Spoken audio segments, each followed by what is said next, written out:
일부 새벽의 생선장수 어머니 한은정. 뒤이어 들려오는 며느리의 차가운 목소리에 한은정은 온몸이 굳어버렸다.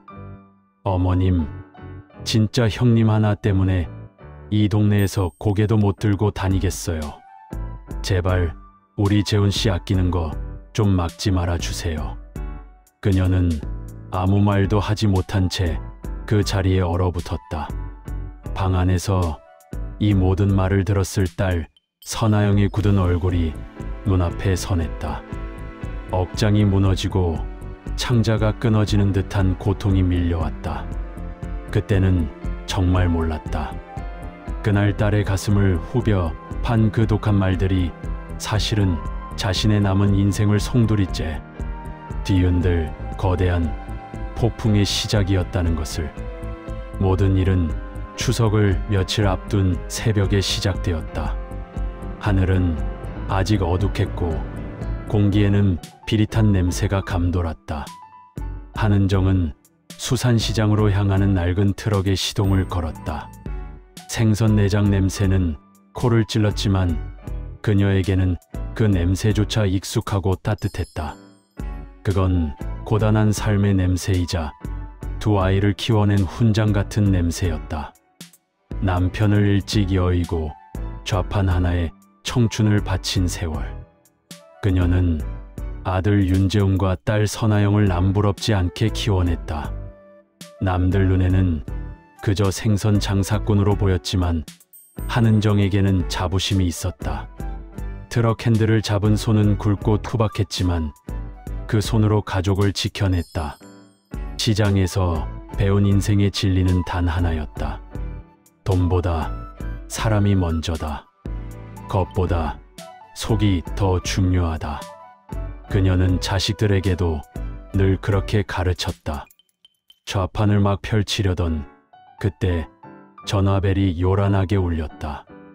명절이 다가오니 안부 전하려니 했지만 수화기 넘어 동서 박영자의 목소리는 매서웠다. 형님, 장사는 잘 되세요? 아이고, 우리 형님은 좋겠어요. 유나 같은 며느리를 둬서. 의사 집안 딸이라 다르다더니 뭘 해도 똑소리 난다잖아요. 벌써 최고급 과일 세트 보냈다며 우리 남편이 자랑을 하던데요. 한은정은 대꾸할 말을 잃었다. 며느리 유나는 이미 동네 사람들의 부러움의 대상이었다. 그리고 그 부러움의 끝에는 늘 화살 같은 한마디가 따라왔다. 그나저나 우리 나영이는 아직 소식 없고요. 아이고, 우리 나영이도 얼른 좋은데 시집가야 형님 호강시켜드릴 텐데. 하긴 요즘 세상은 여자도 능력이 있어야죠. 며느리 유나처럼 말이에요. 그 말에 한은정은 손에 들고 있던 고등어의 시퍼런 등을 멍하니 바라보았다.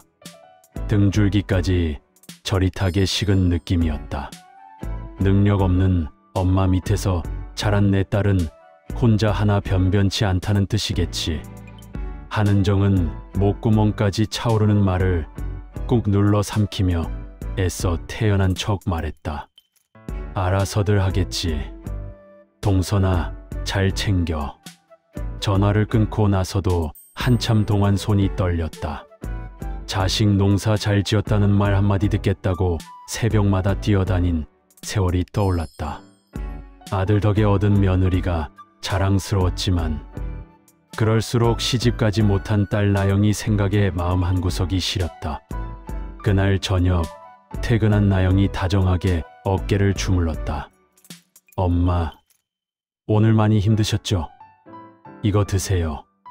엄마 좋아하시는 쌍화차예요. 따뜻한 컵을 받아드는 순간 한은정의 눈가가 젖었다. 남들 눈에는 40살 노처녀일지 몰라도 어머니의 눈엔 세상에서 제일 착하고 예쁜 딸이었다. 화장기 없는 수수한 얼굴, 그러나 따뜻한 미소를 잃지 않는 아이. 직장 상사의 부당한 요구에도 묵묵히 일하고 퇴근길엔 폐지 줍는 할머니의 리어카를 말없이 밀어주는 아이. 그런 나영의 선한 마음을 세상은 몰라줬다. 나영은 동생 재훈이 명문대를 가고 대기업에 취직할 때마다 제 일처럼 기뻐했다. 결혼할 때도 빠듯한 월급을 쪼개 양복이며 선물까지 챙겼다. 그런 누나의 희생을 과연 동생 내외가 기억하기나 할까? 엄마, 무슨 생각 그렇게 하세요? 아니다. 아무것도. 우리 딸 저녁은 먹었고? 네. 한은정은 아무렇지 않은 척 딸의 머리를 쓰다듬었다. 차마 오늘 동서에게 들은 모진 말을 전할 수는 없었다. 이 착한 아이의 마음에 또 상처 하나 더 보태고 싶지 않았기 때문이다.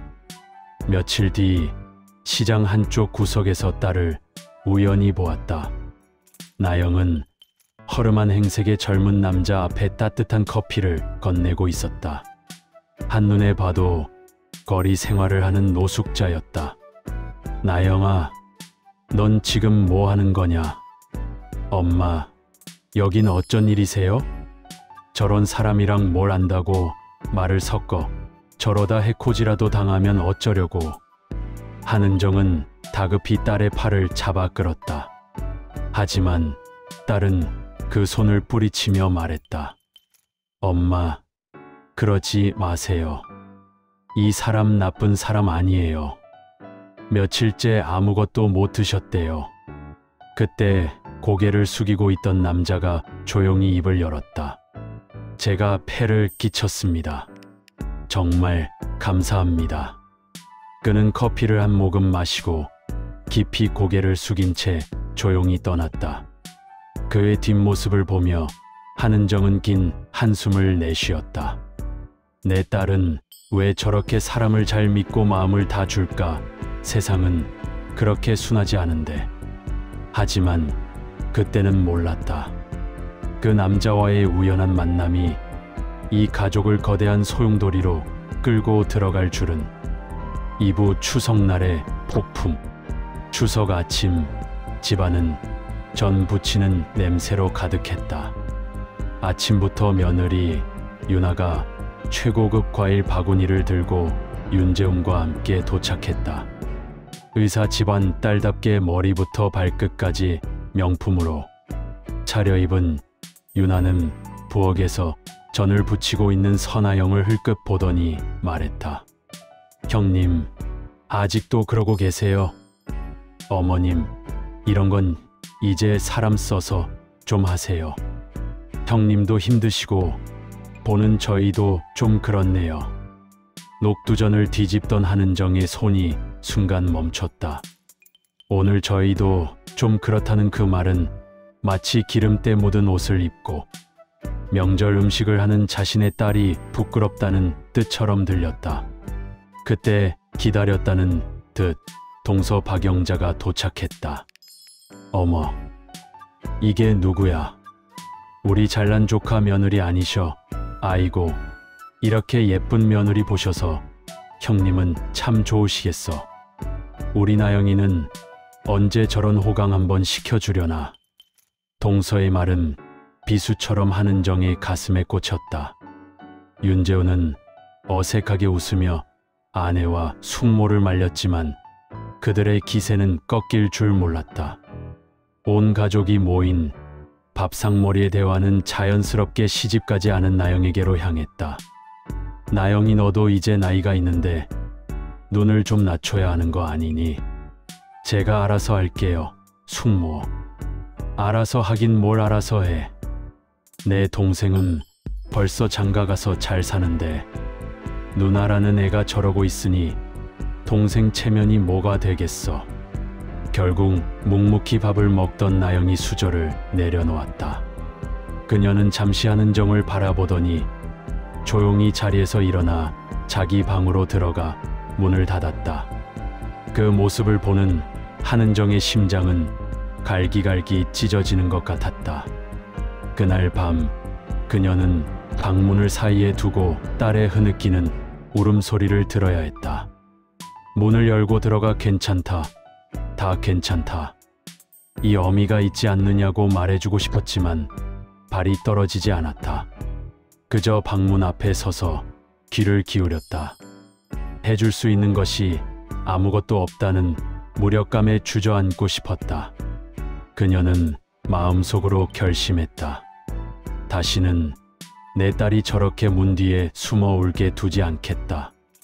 이 어미가 무슨 수를 써서라도 지켜주겠다. 하지만 그 결심은 오히려 딸의 인생을 뒤흔드는 도화선이 될 줄은 몰랐다. 명절이 끝나자마자 잘난 아들 내외와 동서, 친척들이 썰물처럼 빠져나갔다. 집에는 기름 냄새와 억지 웃음의 잔향만 남았다. 한은정은 허리가 끊어질 듯 아파오는 것도 잊은 채 설거지를 했다.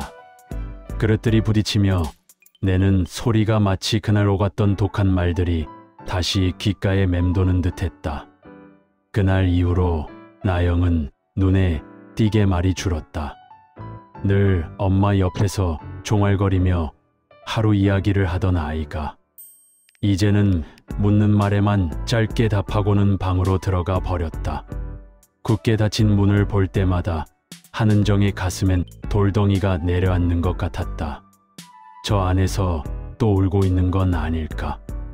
해줄 수 있는 것이 문 앞을 서성이는 일뿐이라는 게 한심하고 괴로웠다. 며칠 뒤 며느리 유나에게 전화가 왔다. 어머님, 잘 쉬고 계세요? 살갑게 묻는 목소리였지만 그 안엔 그날의 냉기가 사라지지 않았다. 어머님, 저희 주말에 외식이라도 할까요? 형님이랑 같이요. 그날은 저희가 너무 죄송했어요. 죄송하다는 말 한마디로 모든 것을 덮으려는 그 얄팍한 속내가 훤히 보였다. 한은정은 담담히 말했다. 됐다. 너희는 너희끼리 오붓하게 보내. 나영이는 내가 챙길 테니. 전화를 끊고 나니 허탈한 웃음이 나왔다. 자식들을 다 키워놓으면 어깨 펴고 살 줄 알았는데 세상은 내게 그리 넉넉하지 않구나. 번듯한 아들과 의사 집안 며느리, 남들이 부러워할 것들을 다 가졌지만 마음은 하루도 편할 날이 없었다. 그 화려함의 그림자 뒤에는 늘 아픈 손가락, 딸 나영이가 있었다. 그러던 어느 날부터인가 나영에게 작은 변화가 생겼다. 퇴근길에 늘 들고 오는 손에 따뜻한 음료가 하나 들려 있었다. 그녀는 어딘가 들뜬 듯 보였다. 하루는 시장 구석, 지난번 그 노숙자가 있던 자리에서 또 딸의 모습을 보았다. 나영은 그 남자 앞에 작은 보따리를 풀고 있었다. 김이 모락모락 나는 밥, 그리고 집에서 끓인 김치찌개였다. 나영아. 한은정의 목소리에 딸이 놀라 돌아봤다. 남자는 황급히 고개를 숙이며 물러섰다. 너 지금 이게 뭐하는 짓이야? 내가 뭘 했어? 저런 사람이랑 어울리지 말라고 했지. 엄마, 이 사람 며칠째 밥도 못 먹고 아팠대요. 그래서 그냥 집에 있는 거 조금 싸왔어요. 이 기집애가 정신이 나갔나? 우리가 무슨 자선사업가야? 내 한몸 건사하기도 바쁜데 누굴 챙겨? 엄마, 그만하세요. 이 사람 나쁜 사람 아니에요. 그냥 너무 외로워 보여서 그랬어요. 한은정은 막무가내로 딸의 팔을 잡아 끌었다. 눈가엔 눈물이 맺혔지만 나영은 자꾸만 뒤를 돌아봤다. 행여 그 남자가 딸에게 해코지라도 하면 어쩌나 싶은 마음에 한은정은 일부러 거칠게 말했다. 다시는 저런 사람하고 엮이지 마라. 집으로 돌아오는 내내 속이 부글부글 끓었다. 그러나 더 화가 난 것은 남루한 남자 앞에서 작아지던 딸의 슬픈 눈빛이었다. 마치 죄라도 지은 사람처럼 어미를 바라보던 그 모습이 잊히지 않았다. 그날 밤 나영이 조용히 어머니 방으로 들어왔다. 엄마, 화 많이 나셨어요. 죄송해요. 죄송할 짓을 왜 해? 엄마가 걱정돼서 그러는 거 몰라? 알아요. 그런데 엄마, 그 사람 정말 나쁜 사람 아니에요. 그냥 너무 외로워 보여서 그랬어요. 꼭 옛날 우리 모습 같아서. 그 말에 한은정의 가슴이 쿵 내려앉았다. 남편이 세상을 떠난 뒤 어린 남매를 데리고 추운 겨울을 나던 시절, 이웃집에서 건네주던 따뜻한 밥 한 그릇이 얼마나 큰 위로였는지 그녀는 기억하고 있었다. 딸은 그 남자의 모습에서 자신들의 지난 세월을 본 것이다. 하지만 그녀는 냉정하게 말했다. 그래도 안 된다. 세상이 어떤 세상인데 사람 함부로 믿지 마라. 그리고 딸을 방에서 내보냈다. 그날 이후 한은정의 마음속에선 걱정과 연민이 싸우기 시작했다. 딸의 안전이 걱정되면서도 그 따뜻한 마음을 짓밟은 것 같아 편치 않았다. 결국 그녀는 다음 날부터 딸의 뒤를 몰래 밟기 시작했다. 어미의 걱정이라는 핑계였지만 사실은 그 남자가 어떤 사람인지 직접 확인하고 싶었기 때문이다. 며칠 동안 지켜본 결과 놀라운 사실을 알게 되었다. 그 남자는 결코 먼저 구걸하지 않았다. 누군가 돈이나 음식을 건네면 허리를 깊게 굽혀 인사했다. 나영이 음식을 가져오면 그는 한참을 망설이다가 자기가 먹을 만큼만 덜어내고 나머지는 다른 노숙자에게 나눠주었다. 어느 날은 길을 가던 아주머니가 장바구니를 떨어뜨려 과일이 굴러갔다. 주변 사람들은 모른 척 지나갔지만 그는 망설임 없이 다가가 과일을 주워 담았다. 고맙다며 돈을 주려 하자 손사래를 치며 한사코 거절했다. 멀리서 그 모습을 보며 한은정은 혼란에 빠졌다. 남루한 행색 뒤에 숨은 반듯한 태도, 굶주림보다 남을 먼저 챙기는 마음. 그것은 그녀가 평생 지켜온 사람의 도리였다. 그의 눈에는 탐욕도 비굴함도 없었다. 오직 깊은 슬픔과 꺾이지 않은 선량함만 있었다. 그때부터 한은정의 마음속에서 걱정은 점점 연민으로 변하고 있었다. 산부 폭로와 결혼 선언. 그날은 동네 백화점이 세일을 한다는 소식이 퍼진 날이었다. 동서 박영자가 잔뜩 멋을 부리고 나타났다. 형님, 유나 아직이에요. 백화점 문 닫겠네. 기다려봐. 금방 온다고 했으니. 그때 골목 어귀에서 선아영과 그 남자가 이야기를 나누는 모습이 눈에 들어왔다. 나영은 자신이 입고 있던 겨울 외투까지 그에게 건네주고 있었다. 박영자의 눈이 번쩍였다. 어머머머, 형님, 저거 좀 봐요. 세상의 남자한테 옷까지 벗어주네. 저 아이 아주 단단히 미쳤나봐. 그의 눈에는 교활한 빛이 스쳤다. 세상에 저런 걸 뭐 병이랑 눈이 맞았다나? 저 꼴 좀 봐요. 저러니 시집을 못 가지. 망신이에요, 망신. 박영자는 기다렸다는 듯 핸드폰을 꺼내 그 장면을 찍기 시작했다.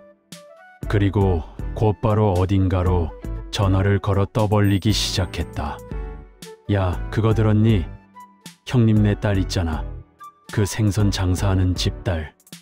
글쎄, 동네 거렁뱅이랑 살림을 차렸다나 봐. 대낮부터 남자한테 옷을 벗어주는데 아주 가관이야.